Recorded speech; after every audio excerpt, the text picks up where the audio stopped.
Tukaram, one of the most popular saints in Maharashtra. He had two wives. He married twice. The reason of the first marriage was again just to have a family, and he continued with the business of his father. The second marriage was because they were not having, like, the lady was not able to conceive the child, and she did a supreme sacrifice of allowing and also accepting the second marriage, the second lady, as her sister, and treat her like a sister so that she can take the reproduce the generation. But something very different happened. When he got married second time, the first lady got pregnant, so did the second one as well. So he was a very good householder in terms of being with the family terms, running a business, considering the security and good responsibility about the family. So during those time, there there was a time when there was a drought. There was a big time drought, and one by one, Saint Naneshwar's family members started passing away. Starting with the father passed away, then mother passed away, then the first wife passed away, and his elder brother, he left the house, and there was a drought. So while these deaths were happening, as you know, there's a ritual where when after the death happens, after I think 13th, generally at 13th day, people keep food for serving. So people came to eat food and they wanted to just eat food. They were not really concerned about who's dying. The priest came for rituals, not for the rituals as the importance, but for getting some money out of it. It was quite very visible, and it is visible to us as well. But we tend to ignore, or only for that time we feel little pinch that how this world is, only thinking about their self-centric nature. It is case with everyone, even when it comes to us. Maybe even we get some selfish at times. So Tukaram saw all this, but still he continued with his household responsibilities. But once the issue of drought, there was no rain for years. There was no crops. There was no food. Literally, Tukaram's family, they exchanged the food with gold. Very tough time it was.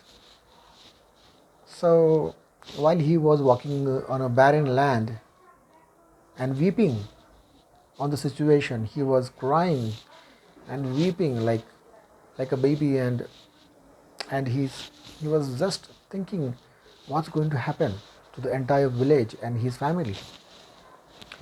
And suddenly he saw one small crab, and when he was standing on the barren land, completely dried, completely cracked up, there was one small green fresh plant which was emerging. And so Saint Naneshwar kept watching at it, and then he had a question in his mind, that there's a drought, a high big time drought in the entire village, and how the hell this green crop, fresh crop in the middle of the barren land has appeared. Who has that key to make this happen? And obviously it's the omnipresent. There's a superpower, or there's a supreme power, or there's a divine, you can call it as a Lord, Allah, God, whatever it is, and something behind, there's a big huge power. And he got completely transformed with that one vision.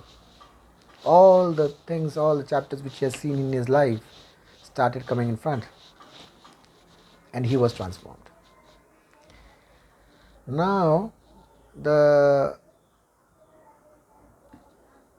question is,